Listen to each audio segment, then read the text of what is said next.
जब साइली तेजस को पूछती है कि ये कौन सा काम कर रहा है और कहाँ काम कर रहा है, तभी तेजस का मुंह देखने जैसा हो जाता है। वो याद करने लगता है कि वो कैसे एक रेस्टोरेंट में गया था, वहाँ पे वैकेंसी थी। तो उसने मैनेजर से पूछा कि यहाँ पे वैकेंसी है, किस पोस्ट के लिए। तभी वो मैनेजर कहता है वेटर की पोस्ट के लिए है।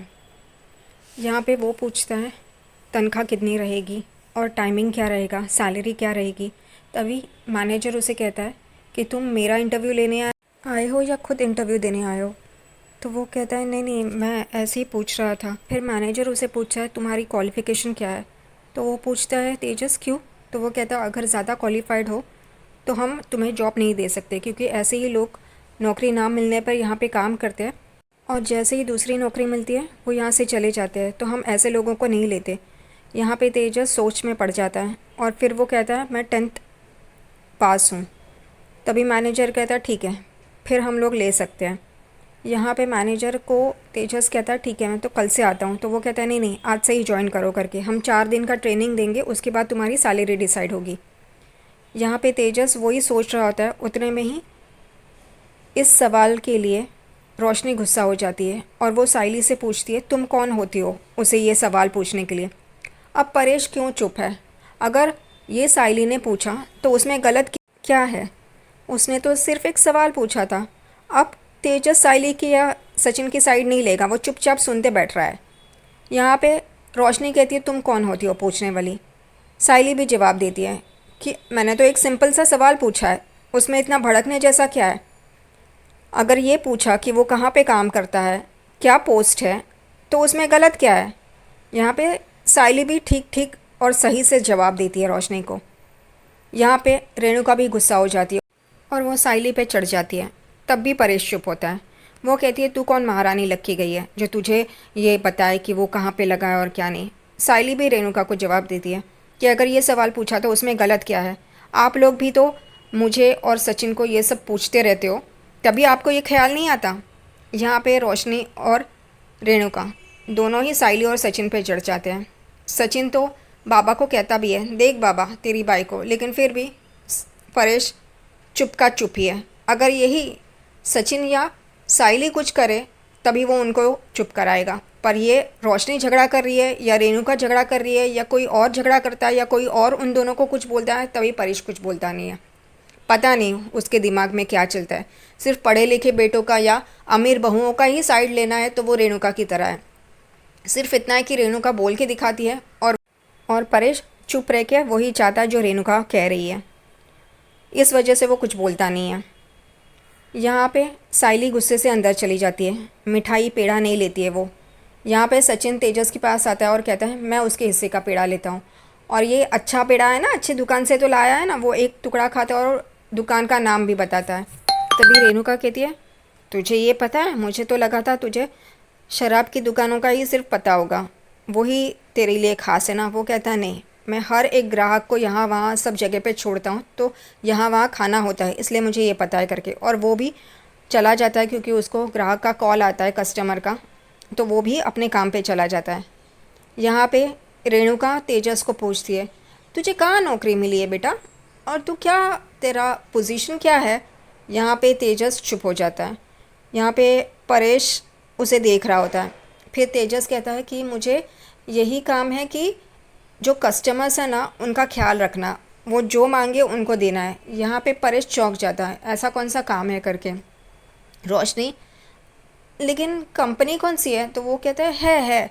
तो वो कहती है अच्छा कस्टमर सर्विस जैसा काम है। तो वो कहता है हाँ हाँ हाँ। सब लोग पागल, वो जो बोल रहा है उस पर हाँ बोल रहे हैं। यहाँ पे परेश को शक होता है, लेकिन फिर भी वो कुछ करेगा नहीं।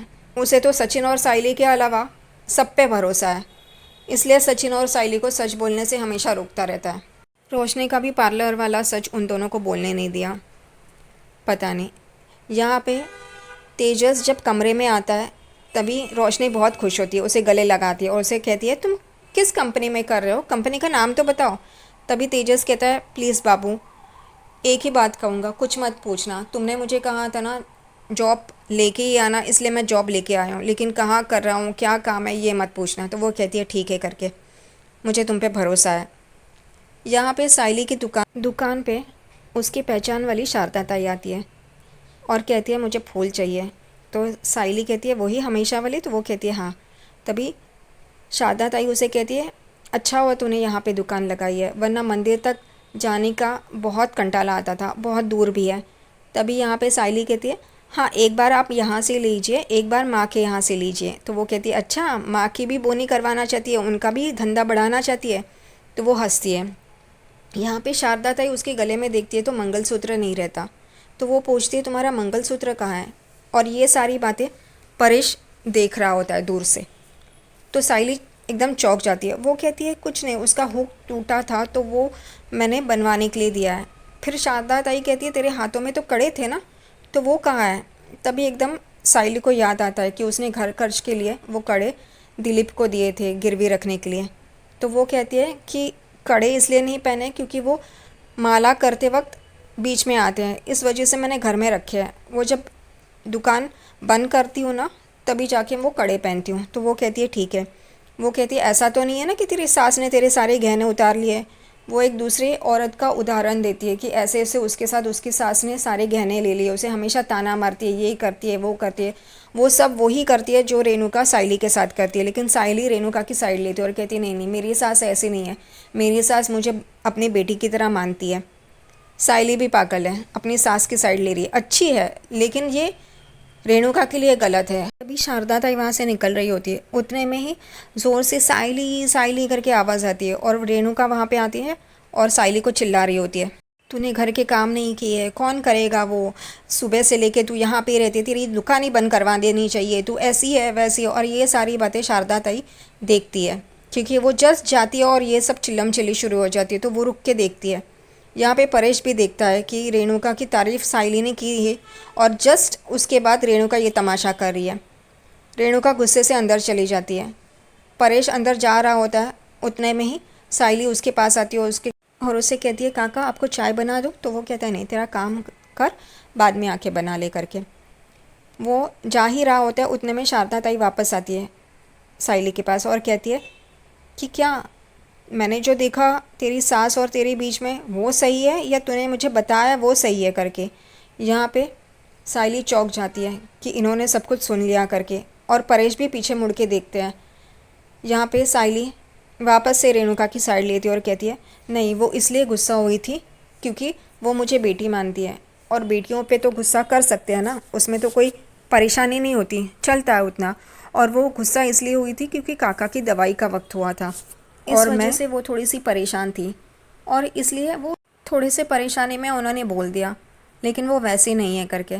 यहाँ पे शारदा ताई को भी पता चलता है, लेकिन फिर भी वो कहती है ठीक है तू बोल रही है तो तेरे पे भरोसा करती हूँ, लेकिन देखने में और सुनने में काफ़ी डिफरेंस है, काफ़ी अलग अलग बातें हैं। और वो वहाँ से चली जाती है। यहाँ पे अंदर रेणुका बैठी होती है गुस्से में और परेश वहाँ पे आता है। परेश रेणुका को गुस्से से देख रहा होता है। रेणुका बोलती है तुम इतने गुस्से से क्यों देख रहे हो, क्या हुआ करके। तभी परेश कहता है कि तू कैसी सास है, तू ऐसे कैसे साइली से बात कर सकती है, पता है क्या उसने बाहर तेरी तारीफ़ की थी और तू 1 मिनट में वो सब ख़त्म कर दिया। तो वो कहती है मुझे मत बताना कुछ भी उसके बारे में, वो घर का काम कुछ करती नहीं है, ये नहीं है वो नहीं है। अब सिर्फ परेश ने सिर्फ कहा कि बाकी की बहुएं भी है तो सिर्फ अकेली साइली क्यों करे, और तेरे भी हाथ पैर चल रहे हैं तो तू भी कर सकती है, सिर्फ बोलता है आगे कुछ होता तो है नहीं। तो यहाँ पे रेणुका चीखने चिल्लाने लगती है तुमने उसे यहाँ पे लाया, मेरी बाकी के दोनों बहुएं देखे मुझे उल्टा जवाब नहीं देती, लेकिन उल्टा जवाब नहीं देती क्योंकि तुम भी उन्हें कुछ गलत नहीं बोलती हो, तुम भी उन पे चिल्लाती नहीं हो, इसलिए वो उल्टा जवाब नहीं देती। एक बार चिल्ला के देखना रेणुका, तभी पता चलेगा। एक्चुअली में ये सारी बातें परेश ने रेणुका को बोलना चाहिए था, लेकिन वो चुप होता है। वो कहता है कि तुम गलत सोच रही हो, वो बेचारी तुम्हारे बारे में कितना सोचती है और तुम उसे नीचा दिखाती रहती हो। यहाँ पे परेश रेणुका को कहता है उसके गहने और मंगलसूत्र उसे दे दो। तो रेणुका कहती है मैंने थोड़ी ना मांगे थे और मैं क्यों दूँ। और यहाँ पे ये सारी बातें साइली भी अंदर आती है और सुनती है। वो साइली के बारे में बहुत बुरा भला कह रही होती है, फिर भी परेश तो उसकी साइड नहीं लेता है, चुपचाप सुनता रहता है। उसने भी आवाज़ उठानी चाहिए थी कि मेरी बहू है, मैं उसी का साइड दूंगा अगर आज से तूने उसको तकलीफ़ दी तो देखना करके। लेकिन परेश चुप, रेणुका की सारी बातें सुन रहा होता है। यहाँ पे रेणुका अपनी दोनों बहुओं की तारीफ़ करती है, कितने अमीर घर से है, ये है वो है। तुम उस शॉल वाली को लेके आए हो ना, तो तुम भुगतो, मुझे मत बोलना करके इन दोनों का तू मैं चल रहा होता है। उतने में ही रेणुका की नज़र साइली पे पड़ती है कि वो ये सब सुन रही है और वो एकदम से चुप हो जाती है और बैठ जाती है। ये देख के परेश भी पीछे मुड़ के देखता है तो उसे साइली दिखाई देती है और उसे भी समझ में आता है कि साइली ने ये सारी बातें सुनी है करके। फिर भी परेश उसे कहता है उसको सारे उसके गहने दे दो करके। साइली परेश के पास आती है और कहती है नहीं, मुझे वो गहने नहीं चाहिए, मुझ में अब भी स्वाभिमान बाकी है। अगर मैं गहने पहनूंगी तो सचिन ने लाए हुए। यहाँ पे रेणुका देखो तो उसके तेवर। और यहाँ पे सचिन भी पीछे से ये सारी बातें सुन रहा होता है। रेणुका फिर से परेश को कहती है देखो इसके तेवर देखें, देखो कैसे जवाब दे रही है करके। तभी साइली उसे कहती है अपने पति के लाए हुए गहने ही पहनूंगी, क्योंकि मुझ में अब भी स्वाभिमान बाकी है, औरों की तरह नहीं, और मेरे पति का भी अभिमान मुझे है इस वजह से। और यहाँ पे सचिन भी आता है और कहता है एक नंबर करके। रेणुका साइली को बोलती है तेरा पति क्या ला के देगा, वो तो एक मामूली टैक्सी ड्राइवर है। परेश चुप, परेश कुछ नहीं बोलता है। यही बात खटकती है परेश की। रेणुका सचिन को बहुत भला बुरा कह रही होती है कि ये मामूली टैक्सी ड्राइवर क्या खरीदेगा, ये तो एक बस ऐसा छोटा सा टैक्सी ड्राइवर है, ये क्या लाके देगा, बोल इसे तुझे 400 तोला सोना लाके देने के लिए। सचिन एकदम से उदास हो जाता है ये सुन के। साइली को भी गुस्सा आ रहा होता है और ये परेश को तो ये सुन के मज़ा आ रहा होगा ना, क्योंकि जब साइली और सचिन ने रोशनी के पार्लर की सच्चाई लाई थी तभी उसने रोका था। अगर वो बात बता दी होती ना तो आज रेणुका की थोड़ी हालत ख़राब होती, पर नहीं, सचिन और साइली के इंसल्ट होते हुए परेश देख सकता है लेकिन बाकी बेटों की और बहुओं की नहीं देख सकता। वाह, परेश भी कमाल है।